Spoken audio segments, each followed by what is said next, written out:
Sambonani nginibingelele channel eMaswidi Mina Production. Mangabe uyaqala ukufika ngicela ungenzele iqiniso lokuthi ucofa subscribe, maqedwe ubale video, ushaye like bese ke uyakhomenta kulolu daba namhlanje. Nganza kwethu sihambe ke yazi yafika eMaswidi Mina Production odabeni ke olithinta ukubulawa ke kukaNozinti ke wakuleli uSenzo Meyiwa wayivimbela ke Orlando Pirates kanye ke neBafana wabulawa ke ngesihluku edutshulwa ngonyaka ke ka2014 ekubo kwentombi yakhe eFosloras kubo ke kwaKelly Khumalo. Namhlanje ke mhla ka24 April 2024 ummelike wabamangalelwa ecaleni lokufa kaSenzo Meyiwa uAdvocate Zandile Mshololo ubuze ukuthi kungani abaphenyi bengayibophanga intombi yakhe ke okunguKelly Khumalo. uMeyiwa ke wayisilomo seOrlando Pirates neBafana wadutshulwa wabulawa kubo kwentombi yakhe uKelly eFosloras eGoli ke ngo2014. Kushishiswa ke abalisa abahlanu okuthiwa ibona abaqasha bamkakisa okwenyamazane uMeyiwa bamjuqa.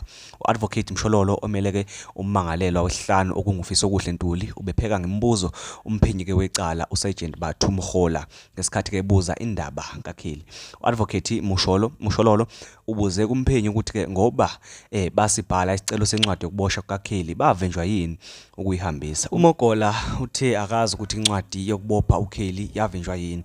Phambilini umphenyi wecala uHola Ithimba uBongani Gineninda waqinisekisa ukuthi basibhala sona isicelo kodwa bangasiqedelela. Isitatimendini ke ezemukelwe inkantolo njengobufakazi kuvela ukuthi ke abamangalelwa bathi ke babeqashwe uyena uKelly Khumalo ukuthi ke abayojuqa uMeyiwa. Ngesikhathi ke abamangalelwa bevela enkantolo kokuqala nqa kwaphutshuka ipheshana elalikhuluma ngokuthi kusafanele kutholwe amarekhodi efoni kaKelly Khumalo. uAdvocate ke Mshololo ubuze nangedokodo lesibili elimaqondana nakho ukufa kaMeyiwa nakhona lapho uKelly Khumalo aphinde asolwe kulo. Umphenyi ke cha akaphikanga ke yena uvumile impela wathi yena yebo uyalazi ke idokodo lesibili lapho khona kukhona abanye ke abasolwa nakulabo basolwa kukhona uKelly Khumalo ongakaze alethwe ke esitokisini. Advocate ke Mshololo ukhulume nangobufakazi bokuthi ke ummangalelo wesihlanu uNtuli wayaxhumana noKelly. Ubuze ukuthi kuyicala yini ukuthi ke abantu baxhumane. Phambilini kwavela ukuthi ke uNtuli wayexhumana naye uKelly Khumalo ebusuku